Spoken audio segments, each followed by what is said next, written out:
امین گرامی،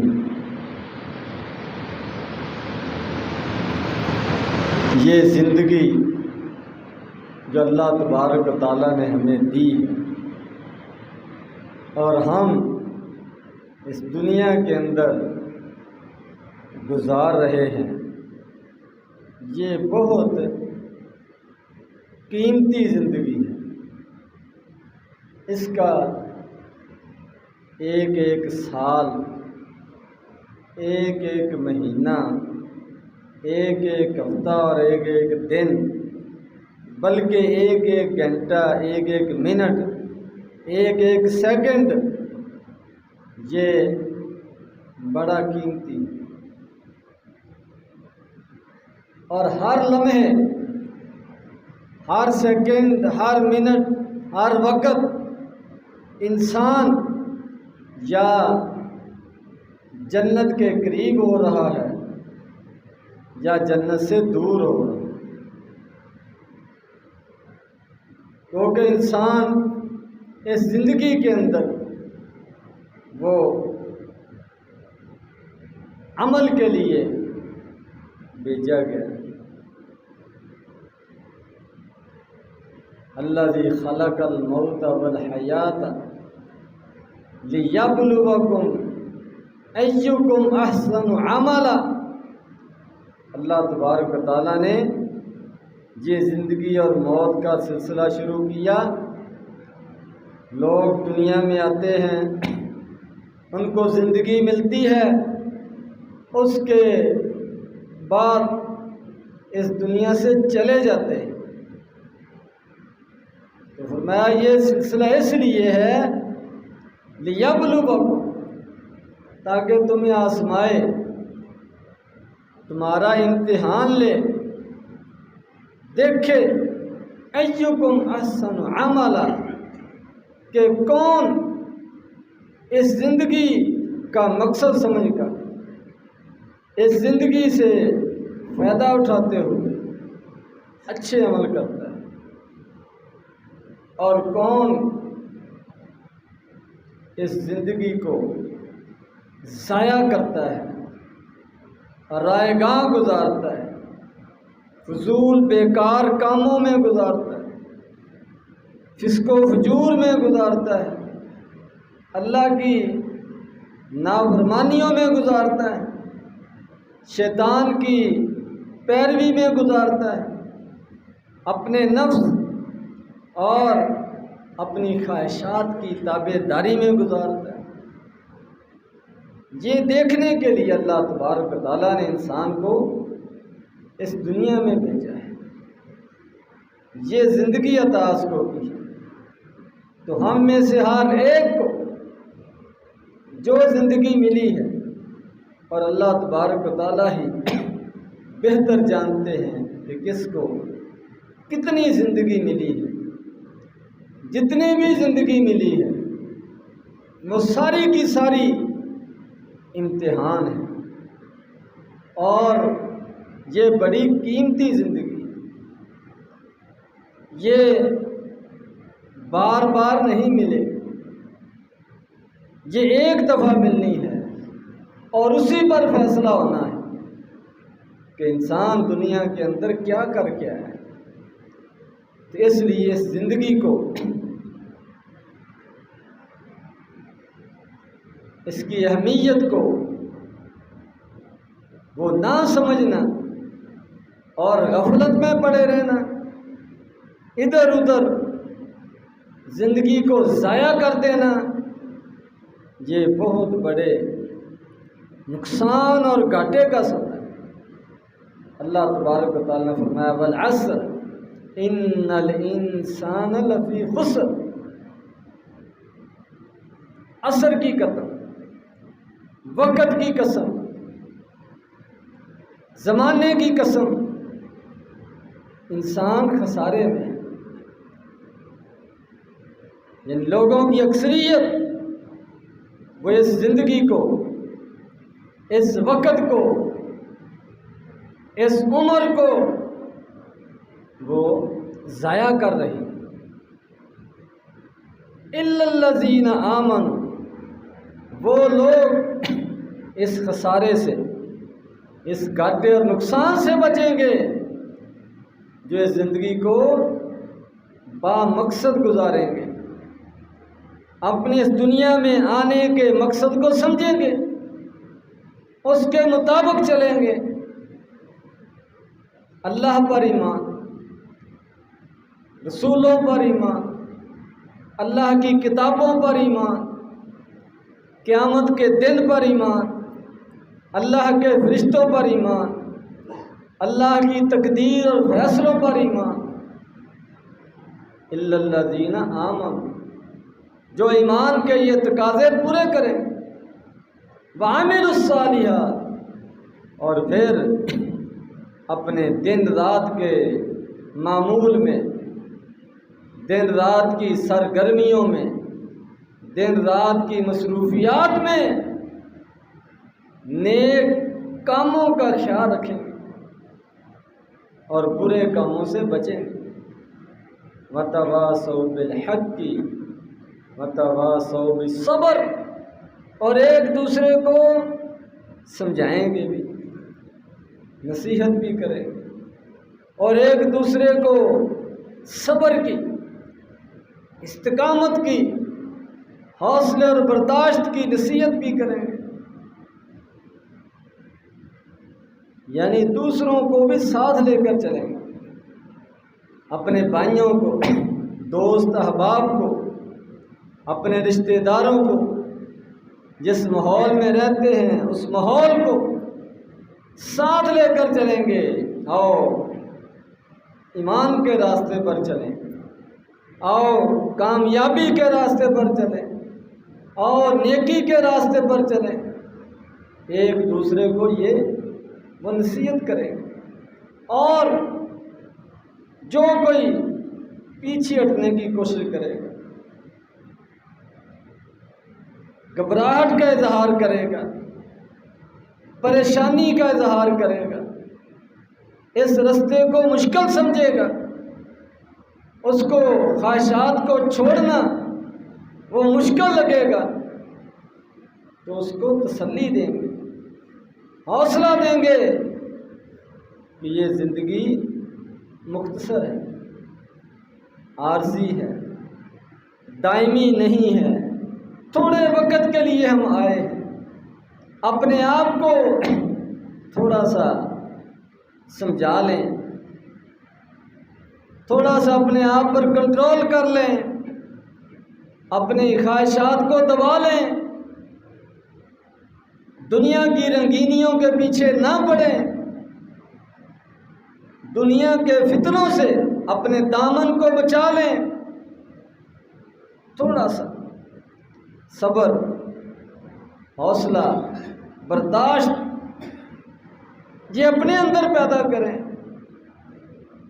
تو اللہ تبارک و تعالیٰ اپنے صبر کرنے والے بندوں کی مدد کرتے ہیں۔ جو نیکی کے راستے کو اپنانا چاہتا ہے، اس پر قائم رہنا چاہتا ہے، اللہ تبارک و تعالیٰ اس کی مدد کرتے ہیں، اور جو صبر نہیں کرتا،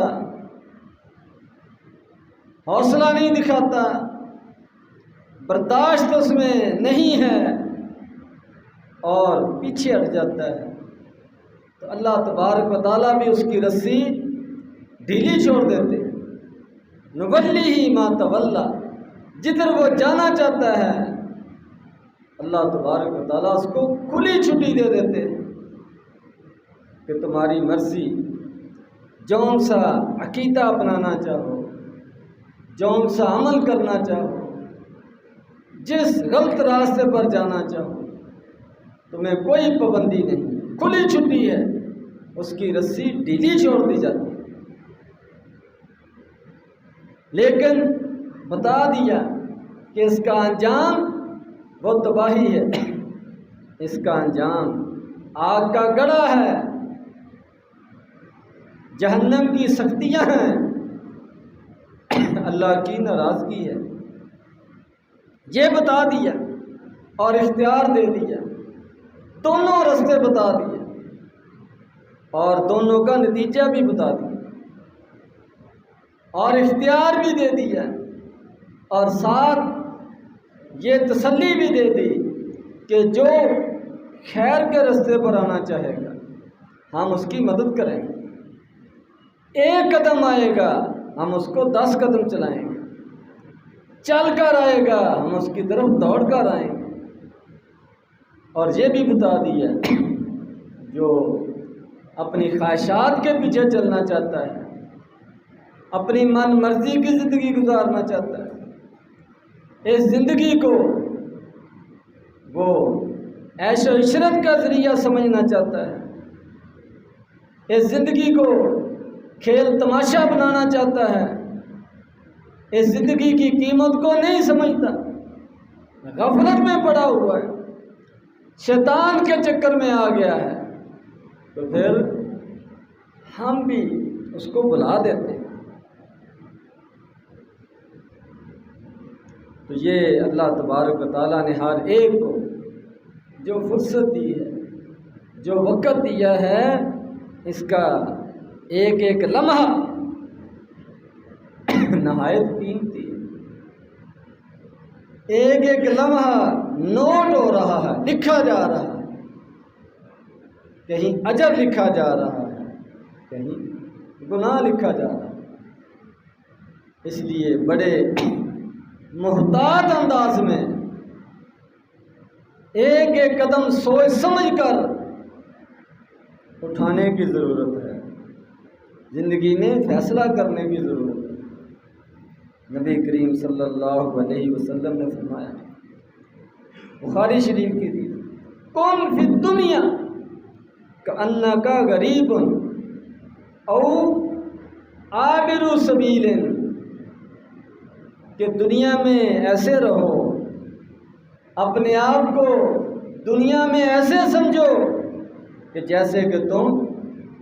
ایک اجنبی جگہ پر آئے، سفر کے دوران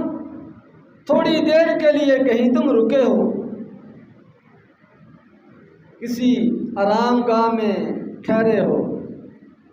کسی مسافر خانے میں انتظار کے لیے بیٹھے ہو، سانس لینے کے لیے بیٹھے ہو، اپنے آپ کو فرمایا اس طرح سمجھو دنیا کے اندر، اور عابر سبیل، بلکہ اس سے بھی آگے یوں سمجھو کہ میں سفر پر ہوں، کہیں جا رہا ہوں، کہیں میں نے پہنچنا ہے، اپنے آپ کو مسافر سمجھو یا اجنبی سمجھو۔ تو جو مسافر آدمی ہوتا ہے اس کا ٹارگٹ، اس کا ہدف، اس کی منزل ہوتی کہ کسی نہ کسی طریقے سے بر وقت میں اپنی منزل پر پہنچ جاؤں، مطلوبہ مقام تک پہنچ جاؤں، اس کی ساری توجہ، سارا دھیان اس طرف ہوتا ہے، اور وہ ادھر ادھر اپنی توجہ ہٹنے نہیں دیتا کہ کہیں میں لیٹ نہ ہو جاؤں، کہیں رات نہ پڑ جائے، کہیں ساری محنت ضائع نہ ہو جائے، وہ پورا دھیان اپنے سفر کی طرف رکھتا ہے۔ اور اسی طرح جو اجنبی ہوتا ہے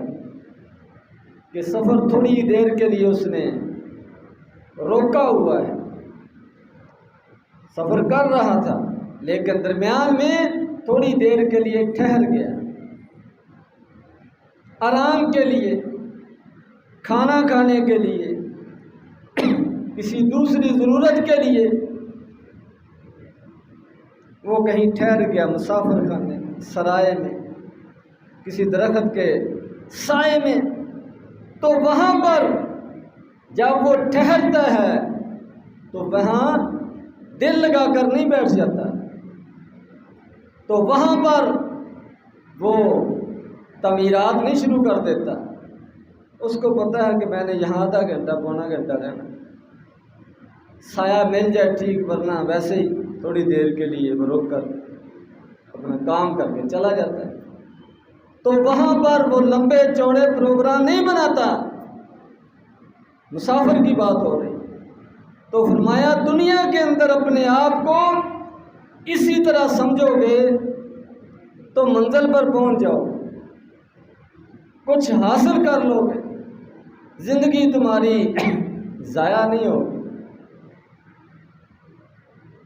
تم اپنے اللہ کو راضی کر لو۔ یہ نبی کریم صلی اللہ علیہ وسلم نے اس دنیا کی، اس زندگی کی پوری حقیقت کھول کر بیان کر دی کہ اس کو کیسے گزارنا ہے۔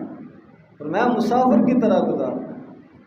یا ایک پردیسی کی طرح گزارنا ہے جو اپنی منزل کی طرف دھیان رکھتا ہے، ادھر ادھر اپنا وقت ضائع نہیں کرتا۔ اور مزید فرمایا اذا امسیت فلا تنتظر الصباح، کہ جب شام ہو جائے تو صبح کا انتظار نہ کرو، اور جب صبح ہو جائے تو شام کا انتظار نہ کرو۔ یعنی جو کام شام کو کرنے والا ہے وہ شام کو کرو، اس کو صبح تک مؤخر نہ کرو، لیٹ نہ کرو کہ صبح کر لیں۔ صبح کس نے دیکھی؟ صبح کا کیا اعتبار ہے؟ اسی طرح فرمایا کہ جو کام صبح کرنے والا ہے وہ شام تک لیٹ نہ کرو، شام کا کیا پتہ آئے یا نہ آئے، اس سے پہلے زندگی ختم ہو جائے۔ تو یہ نبی کریم صلی اللہ علیہ وسلم نے کامیاب زندگی گزارنے کا طریقہ بتایا کہ اپنے آپ کو ہر وقت مسافر سمجھو، اس دنیا کے اندر اپنے آپ کو مستقل نہ سمجھو، عارضی نہ سمجھو۔ اور فرمایا نبی کریم صلی اللہ علیہ وسلم اغتنم خمسن قبل خمسن، کہ اللہ تبارک و تعالیٰ نے اگر ان 5 چیزوں میں سے کوئی چیز تمہیں دی ہوئی ہے تو اس سے فائدہ اٹھا لو، اس سے پہلے کہ وہ چھن جائے، ختم ہو جائے، تمہارے پاس نہ رہے۔ میں شبابہ کا قبل حرمی کا، میں بڑھاپے سے پہلے جوانی سے فائدہ اٹھا لو۔ یہ مستقل رہنے والی چیز نہیں ہے، ایک دن اس جوانی نے ختم ہو جانا، بڑھاپا آ جائے گا اور پھر آدمی پچھتائے گا، افسوس کرے گا کہ اب میں بوڑھا ہو گیا ہوں، اب کھڑا نہیں ہوا جاتا، اٹھا نہیں جاتا، عبادت نہیں کی جاتی، تہجد نہیں پڑھی جاتی، نظر کمزور ہو گئی ہے۔ اس طرح آدمی پھر پچھتائے گا۔ میں کہ اپنی جوانی سے بڑھاپے سے پہلے فائدہ اٹھا۔ اور نبی کریم صلی اللہ علیہ وسلم نے اس نوجوان کو قیامت والے دن عرش کے سائے کی خوشخبری سنائی ہے، جس کی جوانی وہ اللہ کی عبادت میں گزرے، نیکی میں گزرے۔ 7 خوش نصیب لوگوں میں ایک وہ نوجوان بھی ہے جو جوانی کے اندر ہی اپنے رب کی عبادت کی طرف، دین کی طرف، اسلام کی طرف، قرآن کی طرف، نبی کریم صلی اللہ علیہ وسلم کی سنت کی طرف، آپ کی سیرت، آپ کی حدیث کی طرف اس کی توجہ ہے، دلچسپی ہے، لاپرواہی کا شکار نہیں ہے، فضول کاموں میں وقت ضائع نہیں کرتا، بلکہ عبادت میں اس کا دل جو ہے، اور مسجد کے ساتھ اس کا دل اٹکا ہوا ہے۔ تو فرمایا کہ اپنے بڑھاپے سے پہلے جوانی سے فائدہ اٹھا، اور فرمایا صحت کا قبل سقمی کا، کہ اگر اللہ تبارک و تعالیٰ نے تمہیں ایسی بیماریوں سے بچایا ہوا ہے جس میں آدمی کسی کام کا نہیں رہتا، لاچار ہو جاتا ہے، محتاج ہو جاتا ہے، اس کے لیے اٹھنا بیٹھنا مشکل ہو جاتا ہے۔ تو میں ایسی بیماریوں کے آنے سے پہلے اپنی صحت سے فائدہ اٹھا، اور فرمایا حیات کا قبل موتی کا، ایک وقت موت کا بھی آنا ہے، اس موت کے وقت سے پہلے یہ جو سانس چل رہی ہے، زندگی کے دن گزر رہے ہیں، تو میں اس سے فائدہ اٹھا۔ غنا کا قبل فقری کا، اللہ تبارک و تعالیٰ نے اگر تمہیں غنی کیا ہے، خوشحال کیا ہے، دولت کی فراوانی ہے، تو اس سے پہلے کہ یہ دولت ختم ہو جائے، یہ چھن جائے، کوئی تنگی والے دن آ جائیں، میں اس سے پہلے اللہ کی دی ہوئی اس نعمت سے فائدہ اٹھا۔ یہ نبی کریم صلی اللہ علیہ وسلم نے ہمیں زندگی گزارنے کا، زندگی کو سمجھنے کا، زندگی کو بامقصد بنانے کا، نبی کریم صلی اللہ علیہ وسلم نے ہمیں طریقہ بتایا، ہماری رہنمائی فرمائی۔ تو اس لیے ہم سب کو کبھی بھی اس غلط فہمی میں، اس بھول میں رہنا چاہیے کہ ہم نے بوڑھے نہیں ہونا، ہم کبھی بیمار نہیں ہوں گے، کبھی تنگی والے حالات نہیں آ سکتے، اور کبھی یہ جوانی ختم نہیں ہوگی۔ اس طرح کی غلط فہمی اپنے آپ کو دھوکہ دینے کی بات ہے، اپنی آنکھیں بند کرنے والی بات ہے، حقیقت سے منہ موڑنے والی بات ہے۔ ہمیں اپنی زندگی کی حقیقت کو سمجھنا چاہیے، اس کے عارضی پن کو سمجھنا چاہیے کہ یہ مستقل، دائمی، ہمیشہ رہنے والی چیز نہیں ہے۔ کچھ وقت کے لیے، تھوڑی مدت کے لیے ہر ایک انسان آیا ہے، اور اس نے اسی مدت کے اندر اپنی اس زندگی کے بعد اگلی زندگی، قبر کی زندگی، حشر کی زندگی، اللہ تبارک و تعالیٰ کے سامنے پیش ہونے والی زندگی، اس کو سنوارنا ہے، اس کو بنانا ہے، یا اس کو خراب کرنا اور بگاڑنا ہے۔ یہ ہر ایک انسان کو سوچ سمجھ کر یہ چلنا چاہیے۔ اللہ تبارک و تعالیٰ ہمیں اس زندگی کو بامقصد بنانے کی توفیق عطا فرمائے، اور اللہ تبارک و تعالیٰ نے یہ جو ہمیں فرصت دی ہے، صحت دی ہے، جوانی دی ہے، کام کرنے کی صلاحیت دی ہے، خوشحالی سے نوازا ہے، صحت سے نوازا ہے، پریشانیوں سے اللہ تبارک و تعالیٰ نے بچایا ہوا ہے، اس پر اللہ تبارک و تعالیٰ کا شکر ادا کرتے ہوئے زیادہ سے زیادہ اللہ کی عبادت، اللہ کی رضا کے کام، دینی تعلیمات کی پیروی، اس پر ہم اپنے آپ کو چلانے کی کوشش کریں۔ اللہ تبارک و تعالیٰ سمجھنے کے، عمل کرنے کی توفیق عطا فرمائے۔ وآخر دعوانا الحمدللہ رب العالمین۔